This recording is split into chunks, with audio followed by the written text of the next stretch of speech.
ইতিহাসের টুকিটাকিতে আপনাদের সকলকে স্বাগত জানাই।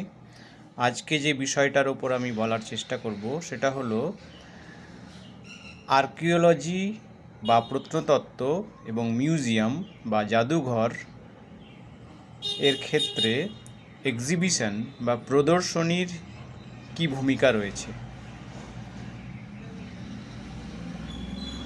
এক্সিবিশন এই কথাটা প্রকৃতপক্ষে একটি ল্যাটিন শব্দ। এর বাংলা তর্জমা হলো প্রদর্শনী। প্রত্নতত্ত্ব এবং জাদুঘরের ক্ষেত্রে এই প্রদর্শনীর গুরুত্ব অপরিসীম। প্রদর্শনী মূলত দু ধরনের হতে পারে। ফিজিক্যাল এক্সিবিশন অর্থাৎ শারীরিকভাবে উপস্থিত থেকে প্রদর্শনীকে উপলব্ধি করা। দ্বিতীয়ত হলো ভার্চুয়াল এক্সিবিশন অর্থাৎ আন্তর্জালিক মাধ্যমে মোবাইল অথবা কম্পিউটারে ইন্টারনেটের সাহায্যে মিউজিয়াম বা কোনো প্রত্নবস্তু প্রদর্শন করা। এই দু ধরনের প্রদর্শনীই হতে পারে। আজকের দিনে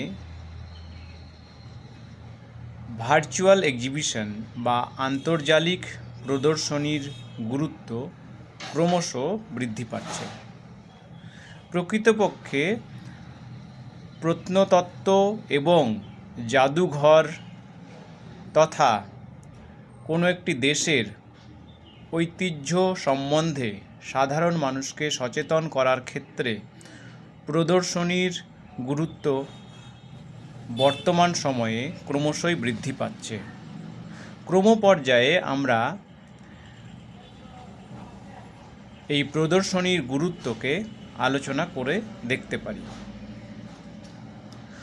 প্রথমত, প্রদর্শনী এমন একটি জায়গায় হয় যে জায়গাগুলি শিক্ষা সংক্রান্ত এবং সাংস্কৃতিক দিক থেকে গুরুত্বপূর্ণ। অর্থাৎ বিদ্যালয়, বিশ্ববিদ্যালয়, মহাবিদ্যালয় বা কোনো গবেষণা কেন্দ্র, কোনো সাংস্কৃতিক কেন্দ্র, এই সমস্ত জায়গাতেই প্রদর্শনীগুলো আয়োজন করা হয়ে থাকে। ফলে সেই কেন্দ্রগুলির সাথে সরাসরি যুক্ত শিক্ষার্থী, শিক্ষক, শিক্ষাকর্মী প্রত্যেকেই প্রদর্শনীর দ্বারা অনুপ্রাণিত হতে পারেন। দ্বিতীয়ত, অনেক সময় বিভিন্ন জাদুঘর কর্তৃপক্ষ বা মহাফেজখানার কর্তৃপক্ষ নিজ উদ্যোগে প্রদর্শনীর আয়োজন করে থাকেন। এ প্রসঙ্গে national art gallery, national archive প্রভৃতির কথা উল্লেখ করা যায়। এই সমস্ত প্রদর্শনীগুলোতে যারা অংশগ্রহণ করেন তারা প্রকৃতপক্ষে সরাসরি প্রত্নতত্ত্ব বা মিউজিয়ামোলজি বা জাদুঘর বিদ্যা নিয়ে পড়াশোনা করেন এমন নয়। সাধারণ মানুষও কিন্তু এই সমস্ত প্রদর্শনীতে অংশগ্রহণ করেন। ফলে সাধারণ সচেতনতা বোধ গড়ে তোলার ক্ষেত্রে এই প্রদর্শনীর গুরুত্ব অপরিসীম। তৃতীয়ত,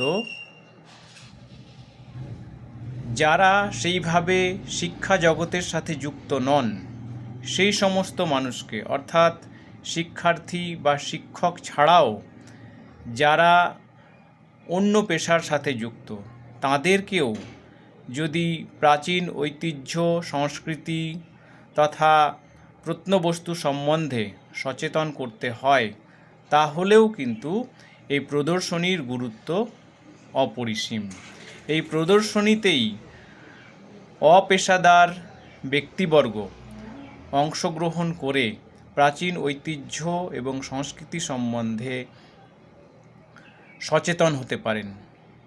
চতুর্থত, আজকের দিনে যেখানে সময়ের মূল্য অত্যধিক, যেখানে প্রতিটি মানুষই সময়ের পেছনে ছুটে বেড়াচ্ছেন, সেখানে অনেকের কাছেই কোনো নির্দিষ্ট জাদুঘর বা মিউজিয়ামে গিয়ে বা কোনো আর্কাইভে গিয়ে প্রাচীন ঐতিহ্য এবং সংস্কৃতিকে অনুধাবন করার মতো সময় থাকে না।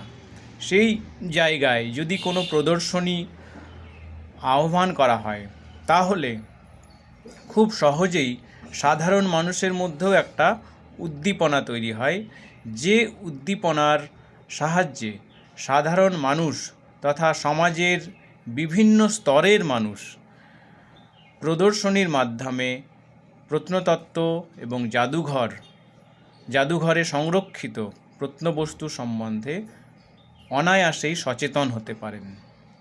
পঞ্চমত, প্রদর্শনীতে যে শুধুই প্রত্নবস্তু প্রদর্শন করা হয় এমনটা নয়, পাশাপাশি সেখানে যে সাংস্কৃতিক অনুষ্ঠানের আয়োজন করা হয়, পাশাপাশি সমস্ত মানুষের অংশগ্রহণের মাধ্যমে যে একটা সাংস্কৃতিক প্রেক্ষাপট তৈরি হয়, যে সাংস্কৃতিক পরিমণ্ডল তৈরি হয়, সেটা সামাজিক সচেতনতা গড়ে তোলার ক্ষেত্রে খুবই গুরুত্বপূর্ণ। পরিশেষে বলা যায় যে প্রদর্শনী প্রকৃতপক্ষে শিক্ষাগত বা সাংস্কৃতিক পরিমণ্ডলের বাইরেও সাধারণ সচেতনতা বোধ গড়ে তোলার ক্ষেত্রে অত্যধিক গুরুত্বপূর্ণ। ব্যবসায়িক বা শৈল্পিক প্রদর্শনী বিভিন্ন সময় গড়ে উঠতে দেখা যায়, কিন্তু স্বাধীনতা পরবর্তী সময় জাদুঘর এবং প্রত্নতাত্ত্বিক বিষয়গুলিকে নিয়ে প্রদর্শনীর যে উদ্যোগ গ্রহণ করা হয়েছে তাতে সাধারণ মানুষের মধ্যে প্রত্নবস্তু ও জাদুঘর সম্বন্ধে সচেতনতা বোধ গড়ে উঠছে। ভার্চুয়াল মিউজিয়াম বা ভার্চুয়াল মিউজিয়াম এক্সিবিশন বা আন্তর্জালিক জাদুঘর প্রদর্শনী প্রকৃতপক্ষে বহু মানুষের মধ্যে প্রত্নতাত্ত্বিক সচেতনতা বোধ তথা প্রাচীন ঐতিহ্য ও সংস্কৃতি সম্বন্ধে জাগরণের একটি বার্তা দিচ্ছে। সম্প্রতি ন্যাশনাল আর্ট গ্যালারি বিভিন্ন সময় আন্তর্জালিক প্রদর্শনী আয়োজনের মাধ্যমে প্রকৃতপক্ষে সাধারণ মানুষকে সচেতন করার নিরন্তর প্রয়াস চালিয়ে যাচ্ছে। Stop recording video button.